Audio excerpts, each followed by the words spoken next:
3월 5일 주일 오전 예배를 드리겠습니다. 254장 찬송 드리겠습니다.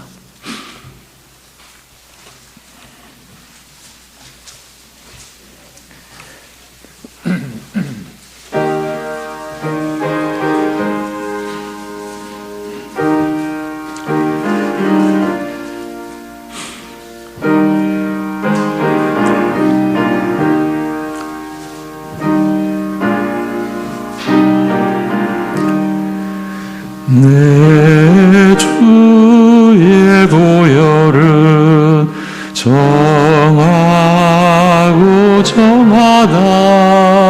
내 죄를 정케 하신 주 나로라 하신다.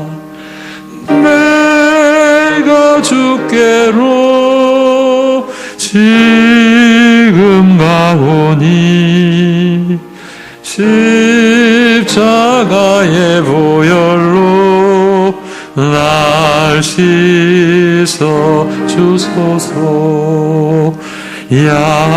약하고 추해도 주께로 나가면 힘 주시고 내 주함을 곧 씻어 주시네. 내가 주께로 지금 가오니 십자가의 보혈로 날 씻어 주소서. 나로라 하심은 온전한 믿음과 평안함 다 주려 아니라. 내가 주께로 지금 가오니 십자가의 보혈로 날 씻어 주소서. 큰 죄인 복받아 살 길을 얻었네. 한없이 넓고 큰 은혜 베풀어 주소서. 내가 주께로 지금 가오니 십자가의 보혈로 날 씻어 주소서.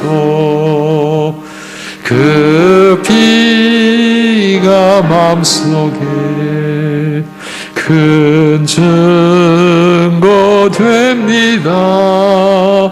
내 기도 소리 들으사 다 허락하소서.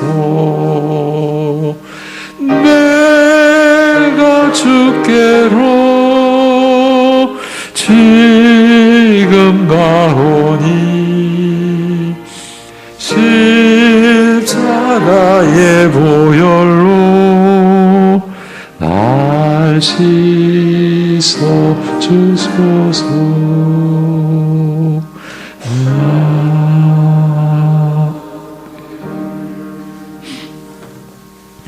이제 우리 함께 사도신경으로 신앙 고백 드리겠습니다. 전능하사 천지를 만드신 하나님 아버지를 내가 믿사오며 그 외아들 우리 주 예수 그리스도를 믿사오니 이는 성령으로 잉태하사 동정녀 마리아에게 나시고 본디오 빌라도에게 고난을 받으사 십자가에 못 박혀 죽으시고 장사한 지 사흘 만에 죽은 자 가운데서 다시 살아나시며 하늘에 오르사 전능하신 하나님 우편에 앉아 계시다가 저리로서 산 자와 죽은 자를 심판하러 오시리라.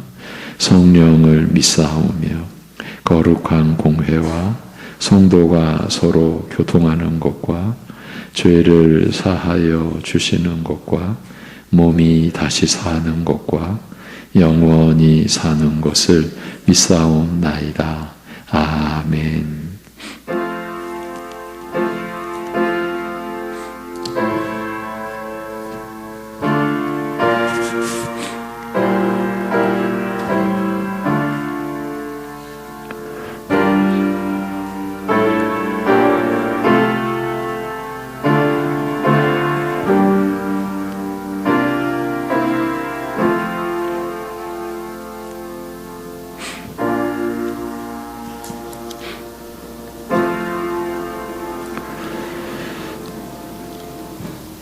여호와께서 모세에게 이르시되 바로에게 들어가서 그에게 이르라. 히브리 사람의 하나님 여호와께서 말씀하시기를 내 백성을 보내라. 그들이 나를 섬길 것이니라. 아멘. 하나님을 섬기는 영원한 생명으로 우리를 축복하신 아버지 하나님, 그 베푸신 은혜를 따라 허락된 주일 모여 예배를 드리오니 성령께서 우리 모두의 심령을 그리스도의 은혜로 충만케 하시고 육신과 세상에 속한 모든 것 다 십자가 앞에 내려놓고 하나님께만 나아가고 하나님만 바라보는 거룩한 예배의 시간 되게 하여 주옵소서. 예수님의 이름으로 기도합니다. 아멘. 일어나셔서 23장 찬송 드리겠습니다.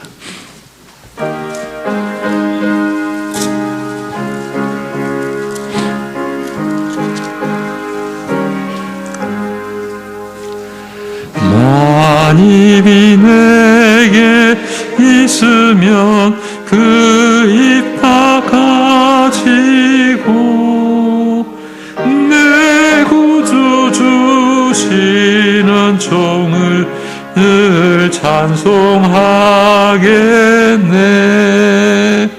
내 은혜로신 하나님 날 도와주시고 그 크신 영광 널리 펴 다 알게 하소서. 내 주의 귀한 이름이 날 위로하시고 이 귀의 음악 같으니 참 희락되도다. 내 죄의 권세 깨뜨려 그 결박 푸시고 이 주한 마음을 비로소 고정케. 4절만 다시 한번 합니다. 내 죄의 권세 깨뜨려 그 결박 푸시고 이 주한 마음을 비로소 고정케 하셨네.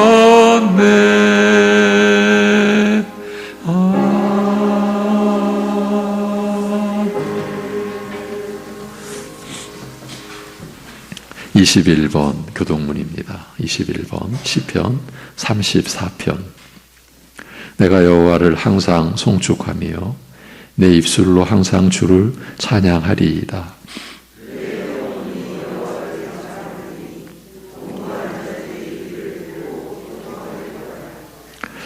나와 함께 여호와를 광대하시다 하며 함께 그의 이름을 높이세.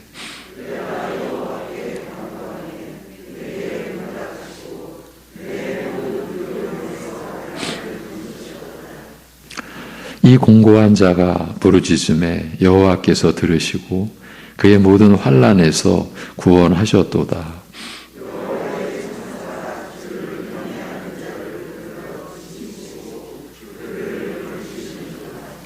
너희는 여호와의 선하심을 맛보아 알지어다. 그에게 피하는 자는 복이 있도다.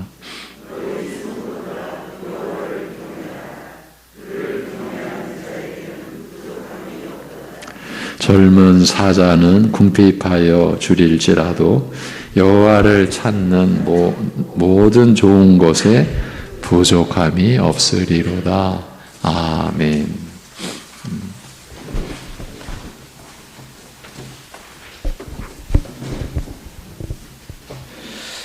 하늘에 계시는 우리 아버지 하나님이시여, 그 어디에서도 그 어디를 살펴보고 어디를 뒤져보아도 또 찾아보아도 하나님과 같으신 분이 없으심을 고백합니다.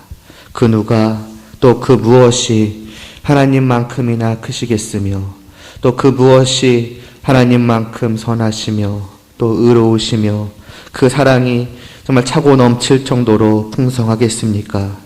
오직 하나님만이 그러한 분이심을 저희가 깨달아오니 또 깨닫게 하여 주셨사오니 무엇보다 이러한 사실을 전혀 알지 못하였고 그 하나님을 떠나 정말 이 세상에 헛된 것을 찾아 헤매던 저희들을 긍휼히 여겨 주시옵시고 정말 자신의 아들을 내어주시기까지 하시어서 우리를 불러주시고 자녀 삼아주시고 함께하여 주신 그 은혜를 저희가 받았기에 이 시간도 함께 모여서 하나님을 찬양하며 경배하오니 하나님 아버지, 이러한 저희들의 예배를 받아 주시옵소서. 하나님이 그러한 분이시오니 저희의 마음 가운데 무엇이 있어야 하겠습니까? 오직 하나님 우리 아버지로만 가득 채워진 저희들 될 수 있도록 하여 주시옵소서. 우리의 마음에, 우리의 영혼에 정말 그 한 자락도, 정말 한 귀퉁이에도 그 어떠한 다른 것이 있게 하지 마옵시고 우리의 사랑을 다른 무언가에게 넘겨주지 않게 하여 주시옵시고 정말 그 전부를 온전히 다 하나님으로 가득 채우게 하여 주시옵시고 그 전부를 온전히 다 하나님께 올려드릴 수 있는 그러한 저희들 될 수 있도록 하여 주시옵소서. 이것만이 참된 기쁨임을 알게 하여 주시옵시고 그러한 시간이 참된 평안의 시간임을, 참으로 쉼을 누리는 시간임을 저희로 이 시간을 통하여서 다시 한번 분명하게 깨달아 알게 하여 주시사 그렇게 하나님을 향하는 시간들이 단지 이 한 시간으로 끝나는 것이 아니라 저희의 모든 삶 가운데 언제나 계속되며 그러한 삶으로만 가득 채워지는 그러한 복된 저희들 될 수 있도록 은혜를 베풀어 주시옵소서. 이를 위하여서 이 시간도 저희로 더욱더 하나님 아버지를 알게 하여 주시옵소서. 그 아들 예수 그리스도를 알게 하여 주시옵소서. 말씀하여 주시옵시고 정말 그 말씀을 정말 저희가 마음을 열고 또 사모하는 마음으로 정말 오직 그 진리가 우리를 살린다고 하는 그러한 심정으로 하나님 아버지 그 말씀을 듣게 하여 주시옵소서. 정말 사람의 말로 듣지 않게 하시고 오직 하나님께서 우리에게 주시는, 우리에게 베푸시는 그 은혜의 말씀으로 저희가 들을 수 있게 하여 주시고 그 마음에 새길 수 있게 하여 주시옵소서. 하나님께서 은혜를 베푸시사 그 모든 말씀이 저희로 깨달아 알아지게 하여 주시옵시고 그 모든 말씀이 저희를 살리게 하여 주시옵시고 또 그 모든 말씀이 저희의 모든 삶을 또한 이끌어갈 수 있도록 은혜를 베풀어 주시옵소서. 겨울 모든 수련회 성경학교를 잘 마칠 수 있게 하심을 감사를 드리옵나이다.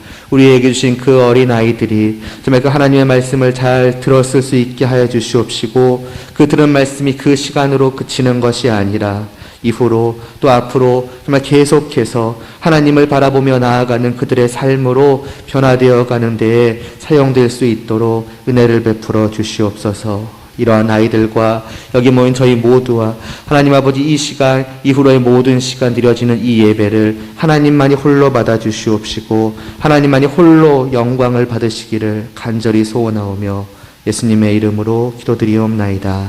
아멘.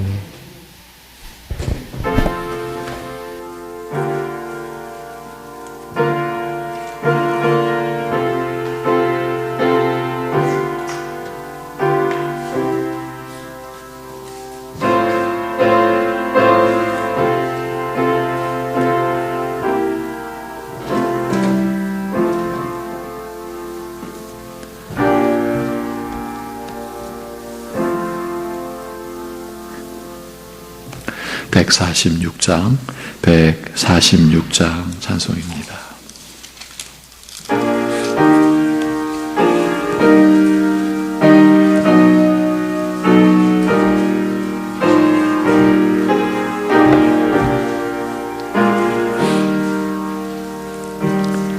저 멀리 푸른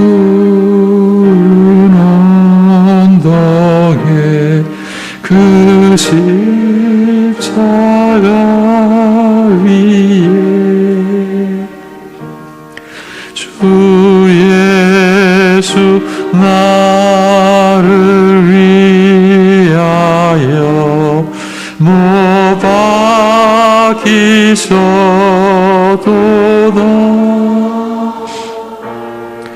그 귀한 주의 사랑이 날 구원하시니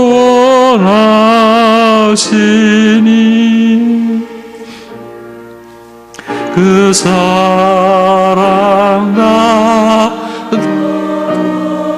나마다 주 위에 힘쓰리. 그 흉한 십자가에서 한없는 고통을 이 세상 사람 위하여 당하신 것일세. 그 귀한 주의 사랑이 날 구원하시니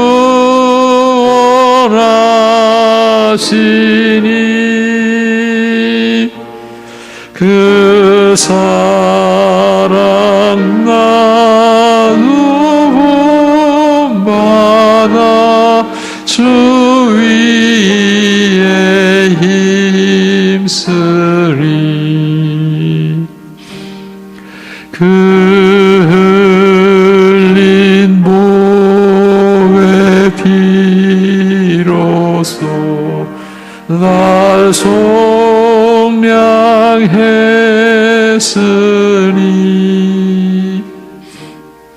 저 하늘 문을 여시고 날 인도하시리. 그 귀한 주의 사랑이 날 구원하시니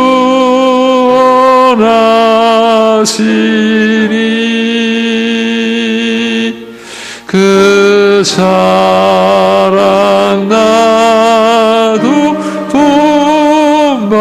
본받아 주 위에 힘쓰리. 아멘.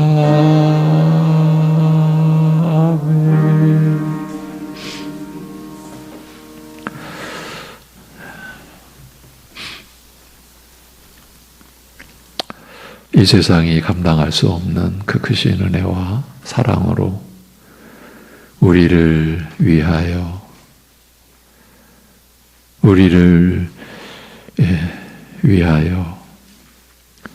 모든 은혜를 이루시고 그 은혜를 베풀어 주신 하나님 아버지, 우리가 단순히 육신의 생명으로 썩어질 인생이 아니라 그리스도 안에서 새 생명으로 영생을 살아가게 하신 그 하나님의 은혜를 이 연약한 육신의 생애 동안 더 깊이 깨달아 알고 그 하나님의 은혜를 더 풍성히 누리는 우리 사랑하는 성도들의 일생이 되게 인도하여 주옵소서.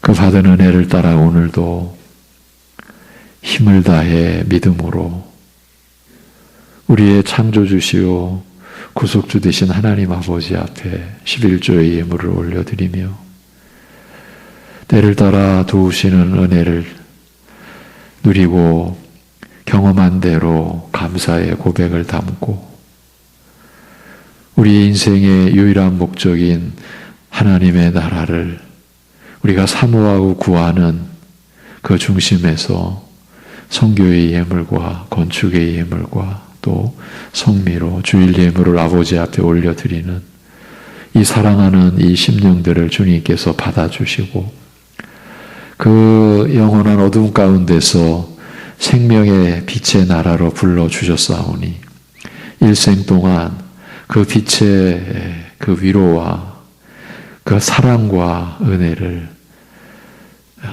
누림으로 인하여서 그리고 그 심령 안에서 차고 넘치는 그 흘러나는 그 사랑으로 가족과 이웃을 기쁘게 섬기며 그것이 곧 하나님을 섬기는 우리의 삶이라고 하는 것을 새롭게 경험하고 스스로 증거받고 그리하여 더욱 확신에 찬 영생의 소망을 지닌 사람으로 우리 모두 하나님 앞에서 살아갈 수 있게 하여 주시옵소서. 연약한 우리가 하나님의 말씀을 하늘로부터 임하는 진리의 말씀을 오늘도 받고자 합니다. 우리로서는 받을 수 없는 오직 성령께서 그 능력으로 우리 안에서 증거해 주실 때에 받을 수 있는 이 생명의 말씀을 우리 모두가 취하여 누릴 수 있게 역사하여 주옵소서. 감사드리며 예수님의 이름으로 기도하옵나이다. 아멘. 베드로전서 2장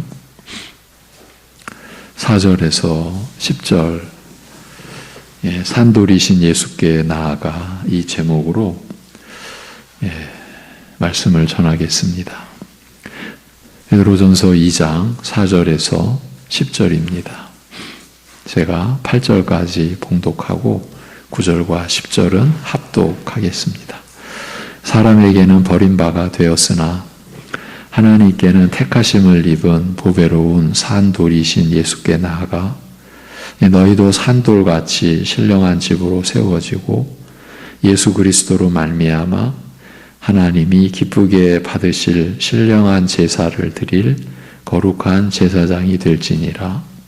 성경에 기록되었으되 보라 내가 택한 보배로운 모퉁이 돌을 시온에 두노니 그를 믿는 자는 부끄러움을 당하지 아니하리라 하였으니 그러므로 믿는 너희에게는 보배이나 믿지 아니하는 자에게는 건축자들이 버린 그 돌이 모퉁이의 머릿돌이 되고 또한 부딪히는 돌과 걸려 넘어지게 하는 바위가 되었다 하였느니라. 그들이 말씀을 순종하지 아니함으로 넘어지나니 이는 그들을 이렇게 정하신 것이라. 그러나 너희는 택하신 족속이요 왕 같은 제사장들이요 거룩한 나라요 그의 소유가 된 백성이니 이는 너희를 어두운 데서 불러내어 그의 기이한 빛에 들어가게 하신 이의 아름다운 덕을 선포하게 하려 하심이라. 너희가 전에는 백성이 아니더니 이제는 하나님의 백성이요 전에는 긍휼을 얻지 못하였더니 이제는 긍휼을 얻은 자니라. 아멘. 오늘이 이 본문으로 6번째 시간입니다. 저도 이 본문을 넘어가고 싶은데 그게 잘 안 됩니다. 지난번 말씀의 요약으로 시작하겠습니다. 본문은 중생함으로써 새 삶을 시작하여 구원의 목표에 이르기까지 우리에게서 진행될 자람과 성숙이 과연 어떤 것인지 구체적으로 알리는 말씀이라 했습니다. 오늘도 이 점을 붙들고 가야 합니다. 그 중심 구절은 지난 시간 중심 구절은 너희도 산돌같이 신령한 집으로 세워지고 예수 그리스도로 말미암아 하나님이 기쁘게 받으실 신령한 제사를 드릴 거룩한 제사장이 될지니라고 하는 말씀입니다. 이 5절의 요지를 두 부분으로 나누어서 살펴보았습니다. 먼저 중생과 더불어 새 삶을 시작한 후 순전한 영적 양식을 먹고 자라는 영적 성장은 먼저 산 돌이신 그리스도에게 계속 나아가는 것이라고 하는데 바로 이것을 위해서라는 것입니다. 무엇을 위해서라는 것입니까? 우리 믿는 자들이 그리스도에게 끊임없이 나아감으로써 우리 자신이 또한 생명의 돌이 되어 영적 생명이 충만한 성전으로 지어져 가는 것. 이것을 위해서라는 말입니다. 우리에게서 진행될 자람과 성숙이 이렇게 이루어진다라는 뜻입니다. 영적 생명이 충만한 하나님의 집으로 세워져 가는 것. 이는 그리스도께서 산 돌, 그 생명의 돌로서 살아 움직여 역사하여 모든 것들을 살리는 돌이요. 그리하여 이런 돌들로 지어지는 하나님의 집으로 하여금 생명이 충만한 곳이 되게 하는 돌이시기 때문입니다. 예. 이것이 산돌이신 예수께 나아가 너희도 산돌같이 신령한 집으로 세워지고 라는 말씀이 합류하고 있는 구체적인 내용입니다. 두 번째 요지는 이렇습니다. 산돌이신 그리스도에게 나아가는 자는 그 역시 산돌이 되어 영적 성전으로 지어져 가며 또한 하나님께서 기뻐 받으시는 영적 제사를 드리는 제사장으로서 하나님을 섬기게 된다고 말합니다. 우리가 그리스도로 말미암아 산돌이 되어 하나님의 집으로 지어지는 것도, 그리고 그 성전 안에서 하나님께서 기뻐 받으시는 영적 제사를 드릴 거룩한 제사장이 되는 것도, 이 모든 것이 하나님을 섬기기 위한 것이라는 말씀입니다. 중생하여 새 삶을 살게 된 우리가 자라가는 구원의 목표가 구체적으로 이렇게 제시되었습니다. 그것이 곧 하나님을 섬기기 위함인 것입니다. 이 본문의 내용과 직결된 말씀인 로마서 12장 1절에서는 그러므로 형제들아 내가 하나님의 모든 자비하심으로 너희를 권하노니 너희 몸을 하나님이 기뻐하시는 거룩한 산 제물로 드리라. 이는 너희가 드릴 영적 예배니라고 합니다. 이는 너희 몸을 하나님을 향하여 살며 거룩하고 기뻐하시는 제사로 드리라. 이것이 너희에게 합당한 영적 섬김이라는 말씀입니다. 이 말씀의 뜻을 대략적으로 풀어드리면 너희 몸을 통하여 이루어지는 삶으로 하여금, 여러분의 지금 삶으로 하여금 하나님을 향하여 살아 움직이는 새 생명을 따라 하나님을 섬기는 것이 되게 하라는 뜻에 가깝습니다. 하나님을 향하여 살아 움직이는 그 삶은 하나님 앞에 거룩하며 하나님께서 기뻐 연락하시는 섬김의 삶이라는 것을, 곧 하나님의 기뻐하시는 뜻을 따라 거룩함에 이르는 열매를 맺으며 살아가는 것임을 알리고 있는 것입니다. 새벽 예배에 요즘의 본문인 로마서 6장이 바로 이 말씀을 하고 있는 겁니다. 표현만 조금 다를 뿐이지. 그리고 이것이 너희에게 합당한 영적 섬김, 곧 영적 예배라고 합니다. 우리 믿는 자들은 무엇을 하든지 어디에 있든지 하나님의 기뻐하시는 뜻을 따라 거룩함에 이르는 열매를 맺으며 살아가는 것이고, 이것이 그 성전 안에서 하나님께서 기뻐 받으시는 영적 제사를 드릴 거룩한 제사장이 되는 길이라. 이것이 곧 하나님을 섬기며 사는 신자의 삶이라 하는 것입니다. 여러분, 거룩한 제사장이라는 것은 곧 하나님을 섬기는 자라는 그러한 의미로 여기서 쓰인 것이죠. 너희 몸을 통하여 이루어지는 삶으로 하여금 하나님을 향하여 살아 움직이는 새 생명을 따라 하나님을 섬기는 것이 되게 하라고 한 말씀을 거울로 삼아 우리 자신을 돌아볼 때에 우리는 자신을 어떻게 평가할 수 있겠습니까? 간단하게 줄여서 나의 삶이 하나님을 섬기는 삶인가? 이렇게 자신에게 물을 수 있습니다. 분명한 것은 우리의 일생이, 우리가 살아가는 일생이 이 질문에 답을 하는 과정이라는 점입니다. 아무도 이 질문을 피해갈 수 없습니다. 우리가 하나님의 은혜로 그리스도 안에서 구원받은 줄을 믿는다면 말입니다. 우리가 그 믿음으로 살아간다면 이 질문을 피해갈 수 없어요. 과연 내가 하나님을 섬기고 지금 살아가는가? 그리고 우리의 일생 동안 이 질문에 우리가 답을 해가는 거예요. 구원받은 사람은 중생한 사람인데, 거듭난 사람인데, 그러니 새 생명으로 자라가게 되어 있고, 이것이 지금 베드로 전서의 흐름이죠. 그 자람과 성장의 모습이 하나님을 섬기는 삶으로 드러나게 되어 있습니다. 예. 이것이 본문 말씀이 증언해 주는 내용입니다. 예. 예, 이번 주부터 이제 3년 동안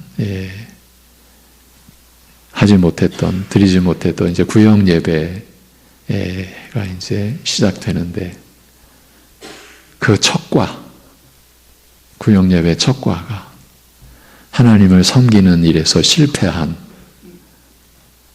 이스라엘의 비참한 그 상황, 그렇게 시작을 합니다. 하나님을 섬기는 삶에서 이스라엘이 무너진 그 모습을 우리로 하여금 보게 해 주십니다. 애굽왕, 지금 출애굽기의 이야기를 잠깐 하는 겁니다. 애굽왕 바로의 통치하에서 수백 년 종살이를 하던 이스라엘을, 약 400여 년 종살이를 하던 이스라엘을 여호와 하나님께서 모세를 보내어 구해내시려고 할 때에 모세에게 그 바로에게 전하라 하신 말씀 중, 애굽 왕에게 전하라 하신 말씀 중 요점이 내 백성을 보내라. 그들이 나를 섬길 것이니라. 너를 섬길 내 백성이 아니다. 나를 섬길 것이니라. 이 말씀입니다. 모세가 여호와 하나님의 명을 따라 애굽 왕에게 전한 메시지는 이 한마디. 내 백성을 보내라. 그들이 나를 섬길 것이니라.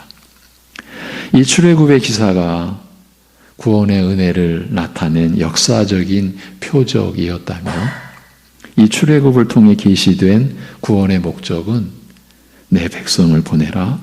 그들이 나를 섬길 것이니라는 말씀에 드러나 있습니다. 하나님의 은혜로 구원받은 자들은 하나님을 섬기는 자들로 부름을 받은 것입니다.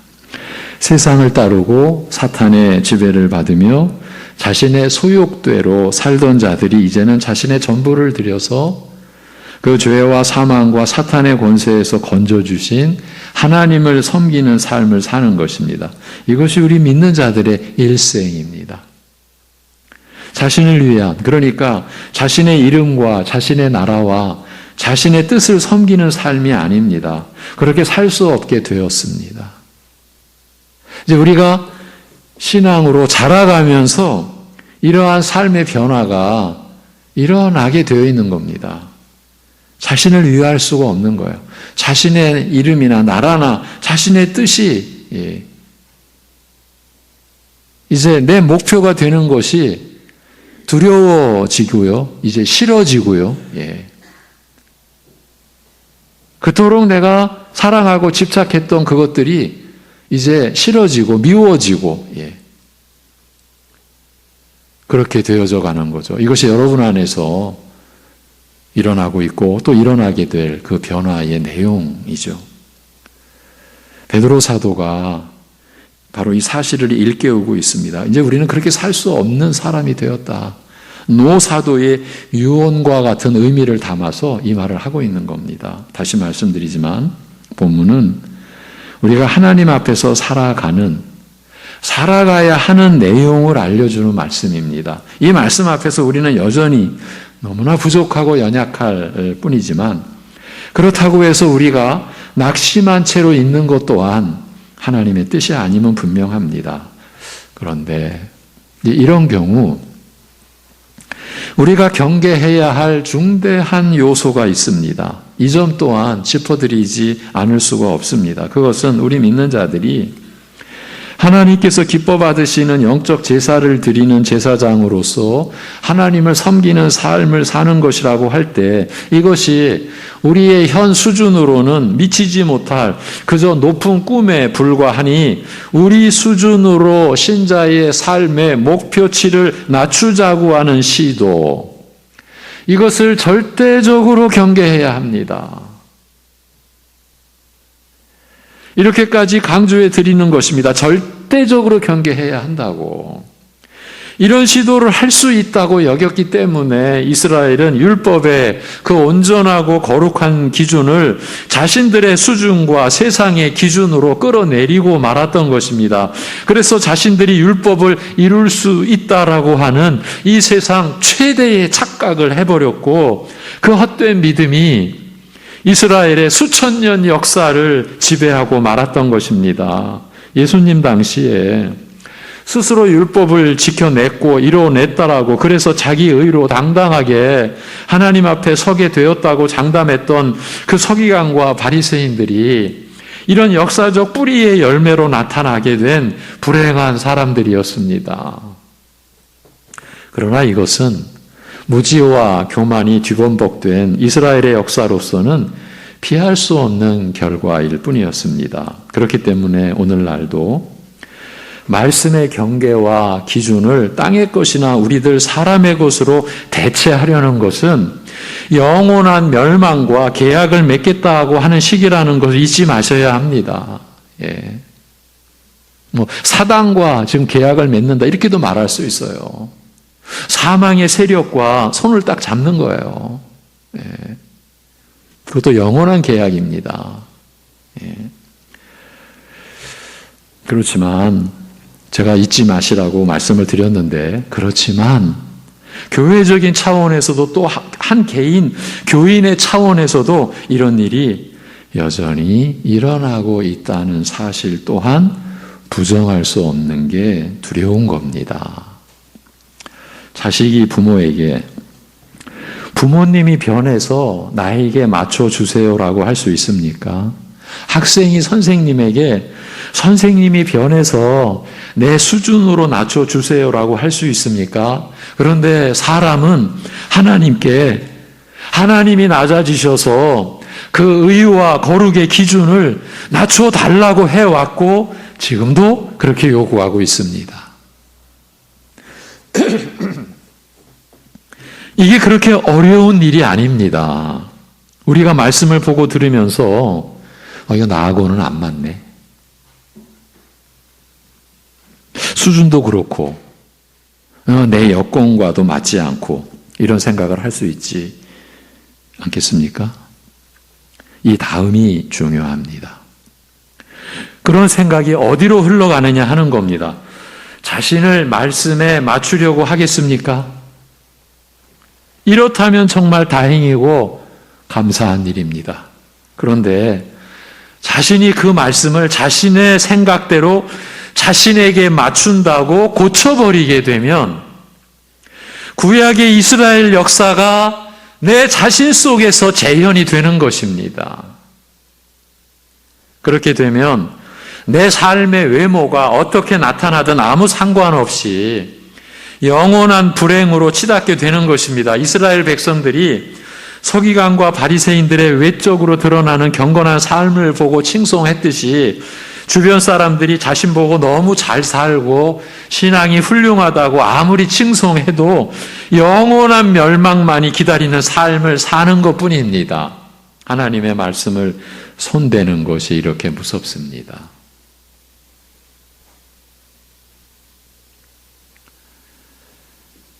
성경을 가벼이 여기고 그 말씀을 경시하는 것이 이렇습니다. 제가 수십 년 전부터 교회 안에 우리 자녀들이 누군가가 목회자 그런 소망을 가지고 신학교 간다라고 하면 제가 말씀을 드렸죠. 제가 그 아이 붙잡고 얘야, 주변에서 어떤 말을 들었어도 내가 하나님 앞에서 기도하고 내가 평생 말씀의 일꾼으로 살 소명을 받는 그러한 믿음을 갖기 전에는 그런 선택하면 안 된다. 제가 왜 그랬겠습니까? 우리 교회에 왔던 문건익 선교사가, 우리가 섬기는 그 필리핀 선교사가 우리 교회에 와서 그 말을 했죠.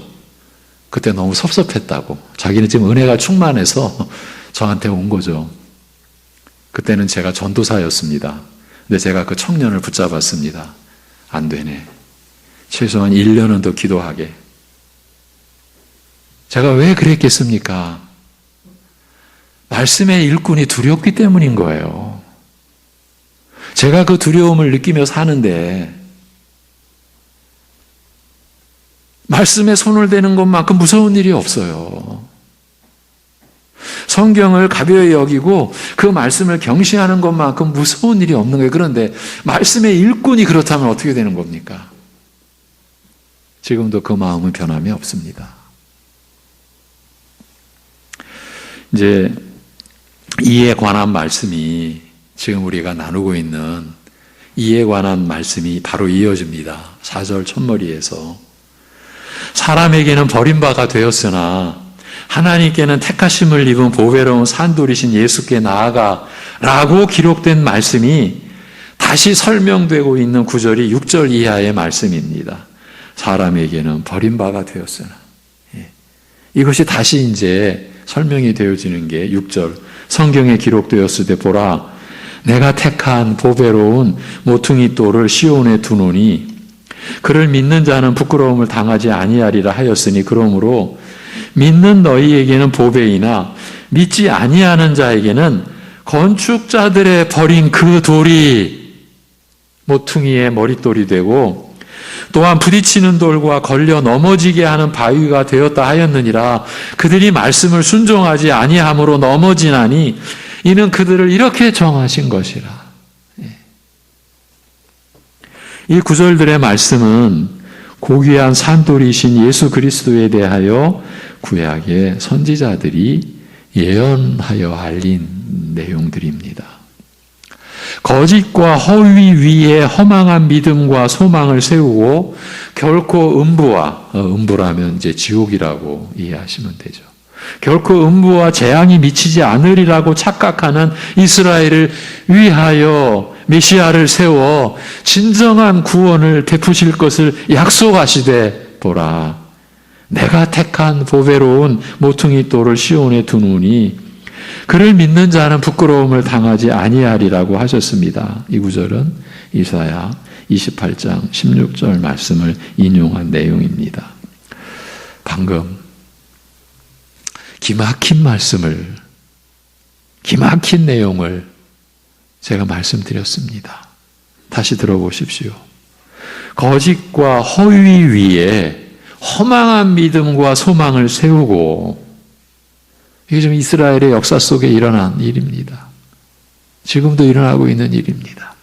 거짓과 허위 위에 허망한 믿음과 소망을 세우고 결코 음부와 재앙이 미치지 않으리라고 착각하는 이스라엘을 위하여 메시아를 세워 진정한 구원을 베푸실 것을 약속하셨다고 하지 않습니까? 이것이 구원의 은혜가 베풀어지는 세상입니다. 이 세상이 구원해낼 가치가 있다고 여겨서 메시아를 보내시는 것이 아닙니다. 여러분, 구약의 이스라엘은 온 세상, 온 역사 속의 모든 종족, 모든 민족을 대표한다라는 관점에서 보시면 거의 틀리지 않습니다. 이스라엘의 실패는 모든 인류의 실패를 대표적으로 보여주는 것. 그렇게 봤을 때 이 세상이 구원해낼 가치가 있다고 여겨서 메시아를 보내시는 것이 아닙니다. 이스라엘이 말 잘 듣고 여러모로 가능성이 보여서 메시아를 보내신 것이 아닙니다. 오늘날도 이 점에서는 절대로 다르지 않습니다. 우리가 교회로 부름받은 것이 좋은 사람이라서가 아닙니다. 물론 사람끼리 비교를 하자면 얼마든지 다른 판단을 할 수 있습니다. 그렇지만 이 시간 우리는 하나님 앞에 나와 있습니다. 그 하나님께서 보시기에 우리가 쓸만하다고 여기셔서 부르신 것이 아닙니다. 지금 이스라엘을 평가하신 내용보다 그보다는 그래도 나은 점이 있어서도 아닙니다. 이런 정황에서 우리 중 누군가가 자신을 내세운다고 하면, 어떻게든 인정받겠다고 하면 어찌 되겠습니까? 방금 앞에서 나눈 내용과 겹쳐진 부분이 있었지 않습니까? 거짓과 허위 위에 허망한 믿음과 소망을 세웠다고요. 그리고서도 절대로 음보와 재앙이 미치지 않으리라고 확신하고 있었다고요. 교회 안에서 하나님 앞에서 자신을 내세우는 것도 이런 말씀의 판단에서 비켜갈 수 없는 내용입니다. 하나님 나라 안에서 자신을 내세우는 것이 거짓과 허위 위에 허망한 믿음과 소망을 세운 바로 그 증표이기 때문입니다. 그래서 자기를 부인하는 믿음, 그 신앙이 아니고서는 천국을 얻을 수 없다고 그렇게 예수님께서 강조하여 가르치셨던 것입니다. 이 점이 받아들여지셔야 합니다. 분명하게 이와 같은 말씀을 이해하실 수 있어야 합니다. 지금은 어렵다 해도 앞으로는 꼭 이 말씀이 믿어지는 은혜를 받으셔야 합니다. 이것을 위해 우리가 기도하는 것입니다. 하나님 나라인 교회는 이 세상의 기준이나 방식으로 평가받거나 판단받을 대상이 절대로 아닙니다. 다시 말씀드리지만 교회 안에서 자신을 인정받게 하고자 뭘 하는 것은 자신이 그런 사람이니까 하나님께서 자신을 택하셔서 구원하셨다는 주장을 하고 있는 것에 불과합니다. 여기 그런 사람은 없습니다. 단 한 사람도 없습니다. 하나님 앞에서는 말입니다. 혹여나 자신을 교회 안에서 인정받았다고 자타가 인정하는 일이 일어난다라고 해도 하나님과는 아무 상관이 없는 것입니다. 하나님께서 인정하는 것이 아니라는 뜻입니다. 하나님의 오직 긍휼을 입었기 때문입니다. 오직 하나님의 선하심과 인자하심 때문에 죄에서 사망에서 우리를 구해내시는 하나님의 은혜를 입었을 뿐입니다. 모두가. 기본적으로 하나님을 섬기는 사람이 사람의 인정을 받겠다는 꿈을 꿀 수 있겠습니까? 하나님을 섬기는데. 만약에 그런 꿈을 꾼다면 이건 다른 뜻이 아닙니다. 하나님을 섬기는 것이 그만큼 여유 있는 일이라는 것이고, 그만큼 하나님을 하나님으로 알지 못한 티를 낸 것에 불과한 것입니다. 안타깝지만 이 일이 멀리 있는 일이 아닙니다. 다시 본문으로 돌아와서, 그러나 정작 이 메시아께서 이스라엘을 찾아오실 때 그런 허망한 믿음을 가지고 멸망의 길로 치닫는 저들을 구원하시기 위하여, 참된 구원을 베푸시기 위하여 메시아께서 이스라엘을 찾아오실 때 그들이 그를 배척하여 버릴 것에 대하여 시편 118편은 예언하되, 건축자의 버린 돌이 집 모퉁이의 머릿돌이 되었나니 라고 하였으며, 그 결과 이스라엘의 구원을 위하여 세우신 이 귀중한 돌이 오히려 저들을 파괴하는 돌이 될 것을 이사야는 예언하기를, 그러나 이스라엘의 두 집에는, 왜 두 집이라고 했습니까? 남유다, 북이스라엘 이렇게 나뉘어졌잖아요. 교회가 나뉘어진 거예요. 이 이스라엘의 두 집에는 걸림돌과 걸려 넘어지는 반석이 되실 것이며, 예루살렘 주민에게는 함정과 올무가 되시리니라고 하였습니다. 이사야 8장 14절의 말씀입니다.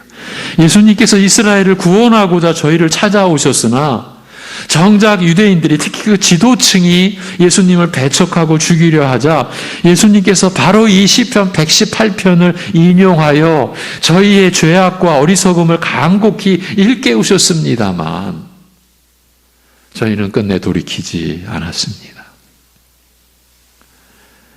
여러분, 사람이 이 정도입니다. 하나님의 아들, 하나님이신 예수님께서 오셔서 그렇게 간곡히 일깨우셨습니다만 저들은 거부했습니다. 끝내 돌이키지 않았습니다. 이를 두고 오늘 말씀은 이르기를 그들이 말씀을 순종하지 아니함으로 넘어지나니 이는 그들을 그렇게 정하신 것이라고 말합니다. 바로 누가복음 13장에서 이 시편 118편 26절이 인용되고 있습니다. 누가복음 13장 후반부의 내용입니다. 이제 예루살렘에 올라가서 죽게 될 일을 내다보시면서 누가 죽습니까? 예수님 자신이 죽게 될 것을 내다보시면서 예수님께서는 바로 이곳 예루살렘에서 이스라엘의 손에 핍박당하고 살해당한 수많은 선지자들을 기억하시고 그 반역과 무죄한 피를 흘린 역사를 생각하시고 예루살렘을 향하여 말씀하셨습니다. 예루살렘아, 예루살렘아, 선지자들을 죽이며 내게 파송된 자들을 돌로 치는 자여, 내가 암탉이 그 새끼를 날개 아래 모으려 함과 같이 내 자녀를 모으려 한 적이 몇 번이냐. 그러나 너희가 원치 아니하였도다. 여러분, 이것이 사람입니다. 여러분, 원치 않았어요. 아무리 불러 타이르고 권하여도 이스라엘은 하나님의 품 안에 머무르려고 하지 않았습니다. 하나님을 떠나 세상을 쫓으려 할 뿐이었습니다. 부패한 지식과 타락한 욕망을 따라 살기를 고집하는 이스라엘을 다시 불러 회개하게 하시려고 끊임없이 선지자들을 보내셨으나 저들은 양심을 찌르는 소리를 듣지 않으려고 선지자들을 돌로 쳐 죽였습니다. 예수님께서는 지금까지 이어져 온 이런 끔찍한 이스라엘의 역사를 기억하시고 지금 예수님이 보내신 선지자들을 돌로 쳐 죽인 그 민족 앞에서 그 이스라엘의 역사를 기억하시고 가슴이 미어지는 슬픔으로 탄식하신 것입니다. 예루살렘아, 예루살렘아. 그러나 더욱 두렵고 비참한 것은 이스라엘의 장래였습니다. 이스라엘은 이러한 배역의 역사를 고치지 못하고 이제 최후로 보내신 하나님의 아들을 죽이게 될 것이며 이처럼 끝까지 죄악을 고집한 결과 그 집이 버리워 황폐하여 지리라고 하셨습니다. 구원의 문이 언제까지나 열려 있는 것이 아니라 이제 하나님께서 그 문을 닫아 버리실 때가 머지 않았음을 경고하신 말씀입니다. 찬송하리로다 주의 이름으로 오시는 이여라고 말하는 때가 오기까지 너희는 결코 나를 보지 못하리라. 누가복음의 말씀인 13장. 시편 118편은 의인들이 들어가 구원에 이르는 의의 문, 곧 하나님께서 친히 마련하신 생명의 문이 매우 뜻밖의 결과를 보게 될 것에 대하여 말씀하고 있습니다. 건축자가 버린 돌이 건축자가 쓸모없다고 버렸어요. 그 돌이 집 전체를 떠받치는 모퉁이 돌이 되는 것과 같은 이상한 일을 보게 될 것이라고 말씀합니다.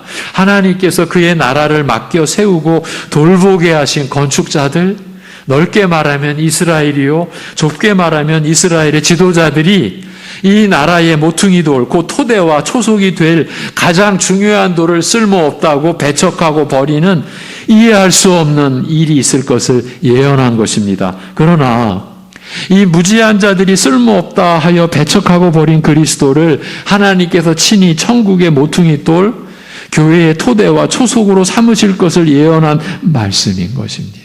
이스라엘과 그 지도자들이 쓸모없다고 버린 그리스도를 하나님께서 구원과 영생에 이르는 문으로 세우실 때에 이 일이 모든 사람에게 기이한 일로 비칠 것이라고 예언한 말씀인 것입니다. 그러나 무지한 저들과는 달리 이 기이한 일의 비밀을 깨닫는 자는 그런 자들이 있는 거죠. 이 구원의 비밀을 깨닫는 자는 기쁨으로 외쳐 말하기를 호산나 여호와여 우리를 구원하소서.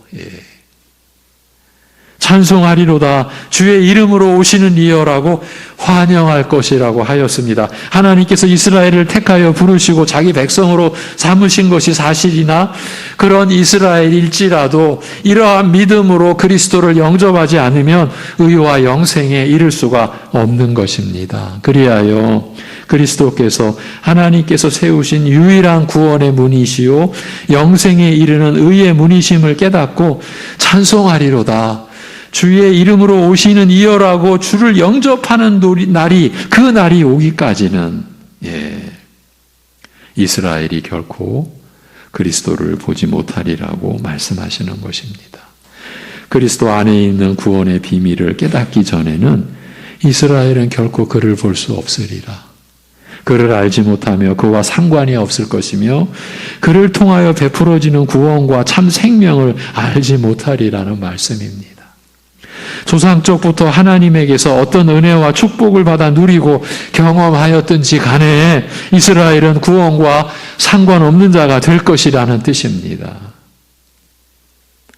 그리스도 안에 있는 구원의 비밀을 깨닫기 전에는 결코 그리스도를 볼 수 없으리라. 그리스도를 알지 못하며 그리스도와 상관이 없을 것이며 그리스도를 통하여 베풀어지는 구원과 참 생명을 알지 못하리라는 말씀을 다시 강조해 드리면서 오늘 말씀을 마무리하겠습니다.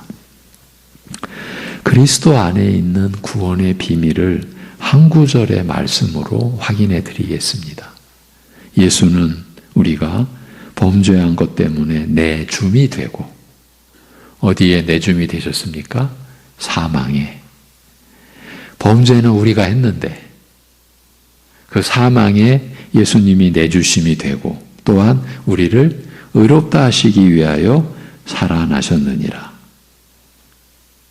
로마서 4장 25절 다시 들려드립니다. 예수는 우리가 범죄한 것 때문에 내줌이 되고 또한 우리를 의롭다 하시기 위하여 살아나셨느니라. 이 말씀이 믿어지는 자가 그리스도 안에 있는 구원의 비밀을 깨달은 자, 하나님이 깨닫게 하시는 은혜를 입은 자입니다. 나의 죄를 위해 그리스도께서 죽으시고 나를 의롭다 하시기 위하여 그리스도께서 다시 살아나셨다는 것이 믿어지는 것을 뜻합니다. 그리스도 안에 있는 구원의 비밀을 깨달은 자를 베드로 전서의 맥락에서 풀어드리면 하나님 아버지께서 예수 그리스도를 죽은 자 가운데서 부활하게 하심으로 말미암아 거듭나게 하사 산 소망이 있게 하신 자입니다. 이것이 오직 그리스도를 믿음으로 구원받은 자, 의롭다 하심을 얻은 자입니다. 이러한 자들에게는 곧 그리스도를 영접하고 믿고 의지하는 여러분들에게는 하나의 공통점이 있으니 하나님의 사람으로 곧 하나님의 자녀로 자라가는 특성을 지니는 것입니다. 그러니까 하나님 아버지를 닮아가며 자라가는 특성을 지닌다는 거예요. 그래서 교회는 그런 특성으로 점점 모아지게 되는 거예요. 송내중앙교회가 이 땅에 세워진 지 40여 년이 지났습니다. 우리 송내중앙교회가 지금 그러한 모습으로 이렇게 세워져 가고 있는지 여러분이 답을 하셔야 됩니다. 오늘 본문은 우리에게서 진행될 그 자람과 성숙이 과연 어떤 것인지 구체적으로 알리는 말씀인데 우리의 삶 전체가 하나님을 향한 것이 되어 하나님을 섬기는 자로 서가는 것이라고 하십니다.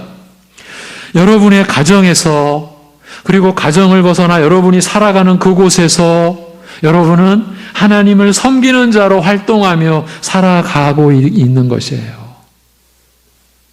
그래서 우리 믿는 자들은 하나님과의 관계를 기본으로 해서 모든 다른 사람과의 관계를 이루며 살아가게 되어 있는 것입니다. 그러니 우리 믿는 자들이 기도하지 않고 살 수 있겠습니까?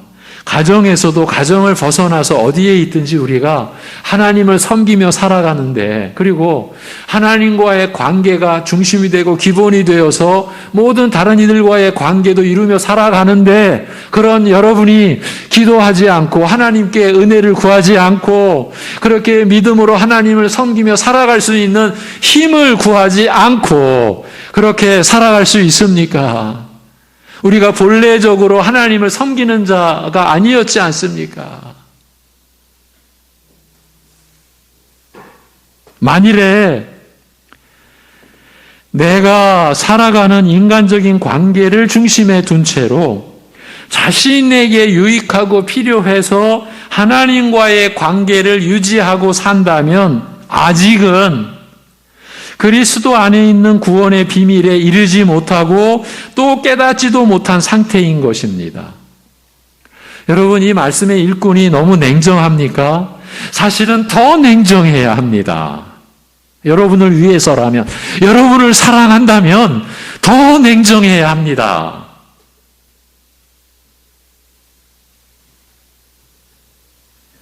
내가 살아가는 인간적인 관계가 내 중심이라면, 그리고 자신에게 유익하다고, 필요하다고, 그래서 하나님과의 관계를 유지하고 지금 있다면 아직은 그리스도 안에 있는 구원의 비밀에 아직 이르지 못하고 또 깨닫지도 못한 상태인 것입니다. 신앙생활의 연륜? 죄송하지만 아무 의미가 없습니다. 왜냐하면 신앙 연륜이 깊어질수록 자동적으로 우리가 그리스도 안에 있는 구원의 비밀을 깨닫는 일은 역사적으로 일어날 수 없고 앞으로도 일어날 수 없고 그런 일은 일어날 수 없기 때문입니다. 오직 하나님의 은혜, 오직 하나님의 긍휼을 입어서 우리가 그리스도 안에 있는 구원의 비밀을 깨닫게 되는 은혜를 있기 때문입니다. 그러니까 더 쉽게 말씀을 드리면 아직도 내가 모든 일에 중심이 된 채로 있다면 그렇다는 뜻입니다. 이것이 자기 부인의 신앙의 본질과 연결이 되는 것입니다.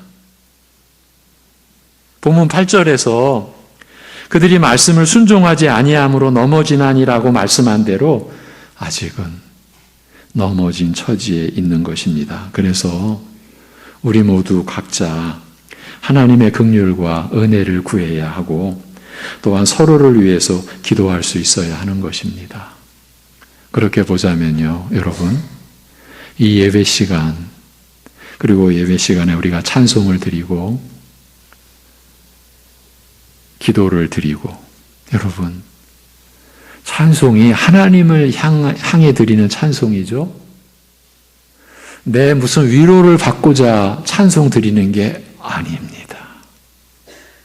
하나님께 우리가 찬양을 드릴 때 하나님의 은혜가 우리에게 위로로 임할 수 있습니다. 그런데 우리의 중심은 하나님께 찬양을 드리는 겁니다. 하나님께 기도를 드리는 것, 하나님께 드리는 겁니다. 사람에게 기도하는 거 아닙니다.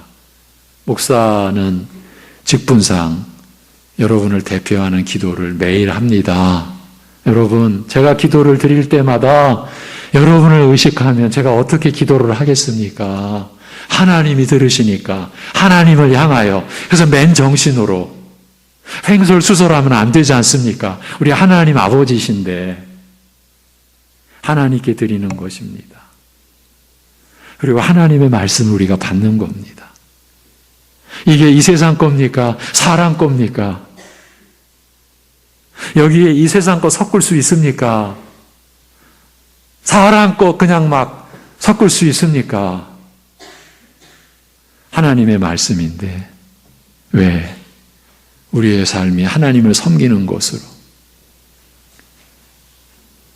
여러분이 하나님을 섬기는 곳으로, 그 중심으로 지금 여러분이 살아가는 모든 것을 하나님이 허락하신 것입니다.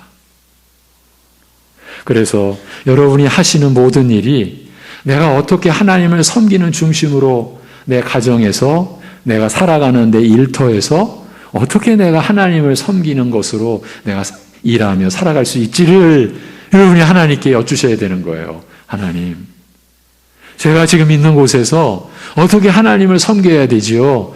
물으셔야죠. 그리고 하나님께 은혜를 구하셔야죠. 지혜를 구하셔야죠. 그게 신자의 삶인 겁니다. 여러분을 말씀으로 섬기고 하나님께서 여러분에게 말씀을 전하라고 저를 세워주신 오직 그것 때문에 제가 이렇게 때로는 큰 소리도 칩니다. 여러분에게 제가 큰 소리 친다고 생각하지 말아 주시기 바랍니다. 제가 여러분에게 그럴 위치가 아닙니다. 저도 신자일 뿐입니다. 잠시 말씀을 맞는 직분을 맡겨주신 것 뿐입니다. 똑같은 입장에서 저를 향한 외침이고 저를 향한 질책이고 그러한 중심에서 사랑하는 여러분들을 향하여 소리치는 것, 그것입니다. 기도하겠습니다. 하나님 아버지,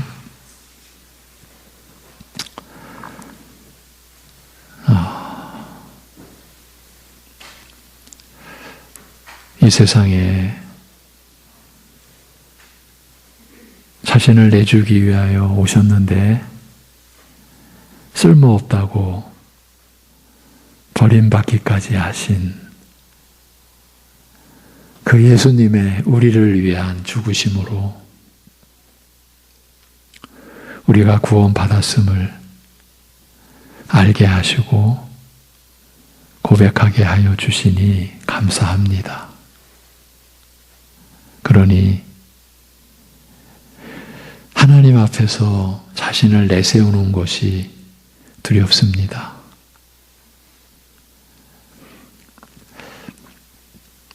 하나님의 은혜와 사랑을 저희가 바로 알아가고 그렇게 깨닫는 하나님의 긍휼과 은혜가 우리 사랑하는 성도들의 삶에서 입술의 말로 나타나고 행실의 모습으로 드러나서 우리 스스로도 하나님의 은혜를 따라 살아가는 증거를 지닐 수 있게 하옵시고 저희 같은 것을 통해서 이 세상에 하나님의 사랑과 우리에게 베풀어 주시는 참 생명의 빛을 비추이는 그런 도구로 우리가 살아갈 수 있게 하여 주시옵소서. 교회와 우리 사랑하는 성도들의 온 가정 위에 이제 3월에 봄의 새 기운이 일어날 때에 그것이 하나님의 섭리요 은혜인 줄을 알게 하시고 그럴수록 하나님께 엎드려 하나님께 감사하며 하나님께 더 은혜를 구하며 우리 모두가 살아갈 수 있게 하여 주시옵소서. 더 힘들고 고통과 아픔 속에 있는 우리 지체들, 이웃들을 돌아보아 주옵시고 생명의 주 되신 하나님께 그리고 소망의 근원이 되신 주님께 모든 것을 맡기는 온전히 맡겨드리는 믿음의 역사가 그 심령 속에서 일어날 수 있게 그리고 그 믿음의 역사가 쇠잔해지지 않도록 붙들어 주옵소서. 예수님의 이름으로 감사하며 기도하옵나이다. 아멘. 150장 찬송입니다. 150장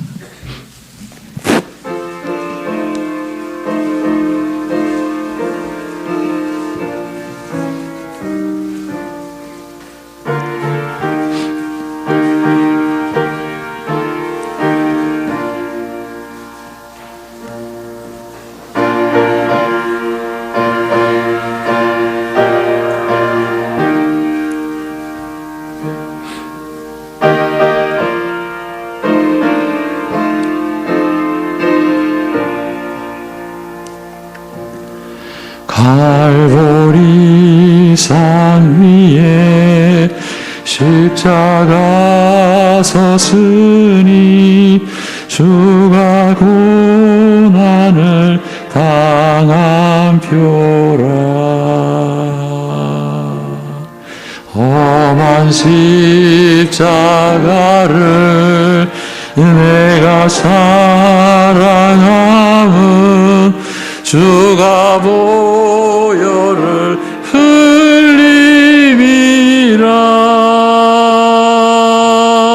최후 승리를 얻기까지 주의 십자가 사랑하리. 빛난 멸류관 받기까지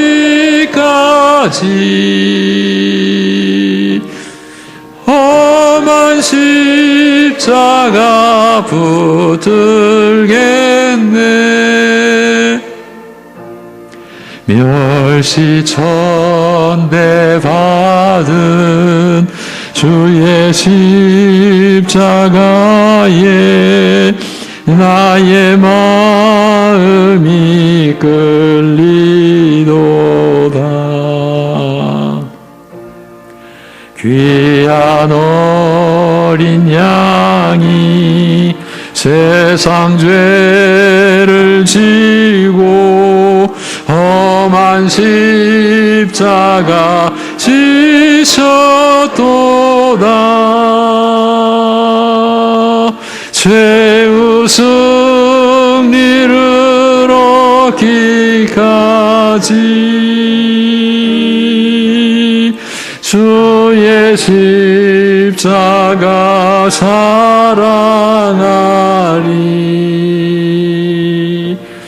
빛난 멸류관 받기까지 험한 십자가 붙들겠네.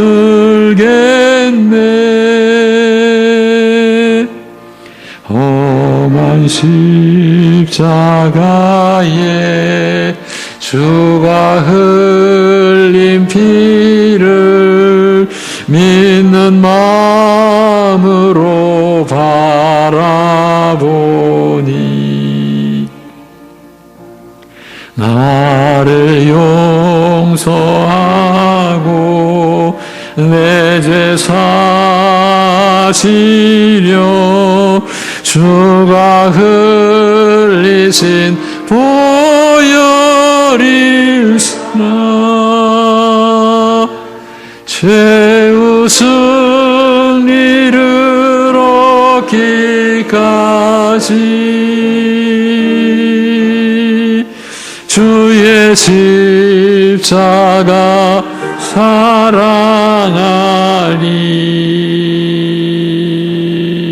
빛난 멸류관 받기까지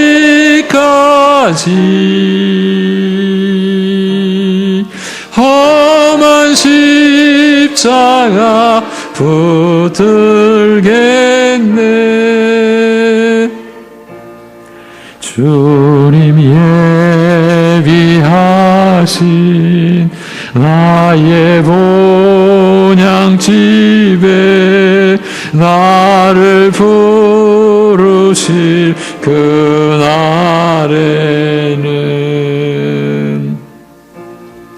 영광 중에 계신 우리 주와 함께 내가 죽도록 충성하리.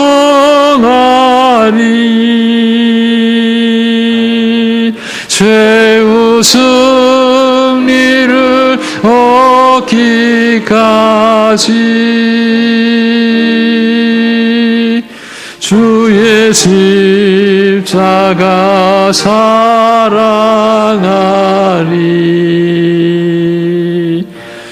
빛난 멸류관 받기까지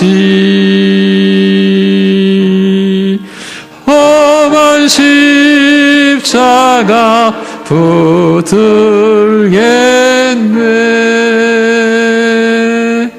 아멘.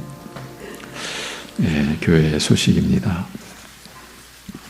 교회 소식이 오늘은 좀 많습니다. 예, 다음 주도 본문과 제목은 동일합니다.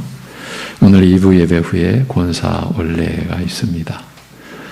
예, 모처럼의 광고 내용이죠. 전반기 구역공과 교육이 주일 저녁 예배 후와 수요일 오전 11시에 있습니다.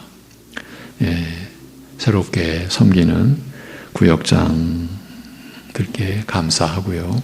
새 구역 안에서 서로 위로하고 격려받는 한 해가 되기를 바라고 기원을 드립니다.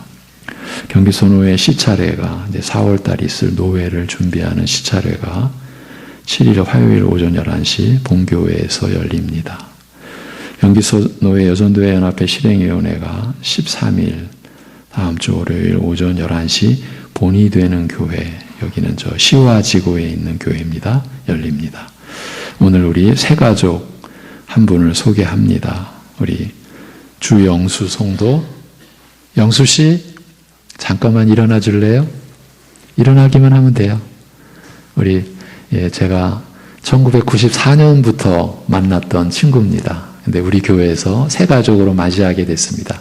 우리 주영수 성도를 새 가족으로 맞이합니다. 우리 박수로 환영하겠습니다. 예, 앉아주세요. 예.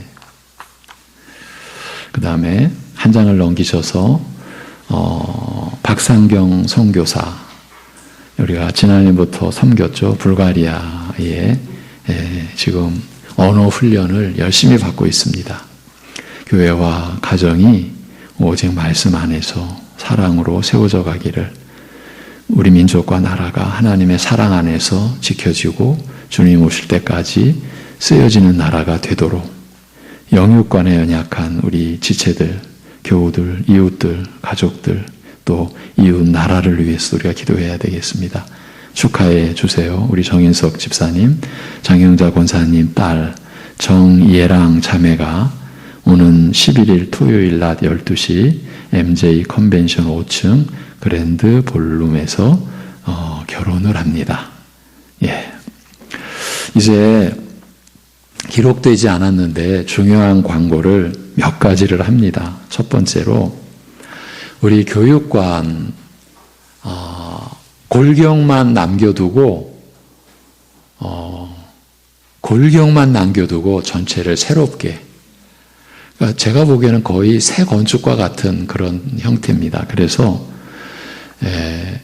원래 4월 재직회 때 평면도 이렇게 설명드리면서 여러분의 의견을 좀 받기로 했는데 좀 시간적으로 4월까지가 좀 어려워서 지금 게시판에 평면도를 1층, 2층 평면도, 그러니까 지금 골격은 그대로 가지고 가니까 뭐 넓이나 면적 이런 것은 동일하죠. 거의 동일합니다. 옥상까지 다 새롭게 하는데 1, 2층의 평면도를 보시고 의견이 있으시면 이런 것을, 근데 지금 평면도가 너무 단순합니다. 무슨 뭐 어떻게 이렇게 하겠다라는 게 하나도 없고 그냥, 그런데 이제 주차장에 있는 그 컨테이너 그 창고를 없앨 겁니다. 거기에 있는 식당 용품들이 들어갈 창고는 1, 2층에 배치가 될 수밖에 없습니다. 그러니까 다른 것을 보시고, 평면도가 필요하신 분들은 교역자실에 복사해 놨으니까 가져가셔서 좋은 의견을 제시해 주시면 그런 의견을 모아서 정식 계약을 하고 공사를 시작하도록 그렇게 하겠습니다. 두 번째, 이미 연초에 공동의회 때 알려드린 내용입니다. 우리 임직자를 이제 세워야 됩니다. 그래서 공동의회가 4월 30일, 4월 달이 5주입니다. 그 마지막 4월 30일 날 2부 예배 후에 공동의회를 이제 개최하게 됩니다. 4월 첫 주에 장로, 안수집사, 권사, 피선거권자 명단은 4월 첫째 주에 공시하도록, 그리고 그 절차를 따라서 그렇게 하도록 하겠습니다. 여러분, 교회를 섬기는 일꾼입니다. 사도행전 6장이 교회의 일꾼을 세우는 기준입니다. 어떻게 세웠습니까? 성령과 지혜가 충만하고 칭찬받는 사람을 택하라. 그러자 교회가 기뻐하고 함께 기도하며 성령과 믿음이 충만한 사람, 그래서 예루살렘 교회가 처음 집사 7을 세웠죠. 그 첫 번째 이름이 스데반 이렇게 나왔죠. 우리도 마찬가지입니다. 믿음과 성령이 충만한, 그리고 칭찬받는 사람, 이것이 교회가 일꾼을 세우는 유일한 기준입니다. 저는 그렇게 보고 있습니다. 기도해 주시기를 여러분에게 당부를 드립니다. 수요 예배에서 그동안은 제가 수요 예배를 인도하는 제가 기도도 해왔는데, 이제 수요 예배에도 대표 기도자를 세워서 기도하시면서 그렇게 함께 예배를 드리게 되었다라는 점도 알려드립니다. 자, 중요한 광고를 오늘 드렸죠? 예. 계속해서 드리겠습니다. 이제 주보 앞면에 잠언 29장 20절 함께 읽고 제가 축도함으로 일부 예배를 마치도록 하겠습니다. 잠언 29장 20절 시작. 내가 말이 조급한 사람을 보느냐? 그보다 미련한 자에게 오히려 희망이 있느니라. 아멘. 축도하겠습니다. 우리 주 예수 그리스도의 은혜와 하나님 아버지의 사랑하심과 성령님의 교통하심이 영원한 죄악의 그 고통과 불행과 저주에서 건져주시고 오직 하나님을 섬기도록 하신 그 은혜를 따라 기쁘게 살아오고 있고, 또 그렇게 살고자 하고, 또 그런 믿음을 구하는 모든 이들 안에 영원토록 함께 하실 일을 주님의 이름으로 축원하옵나이다. 아멘.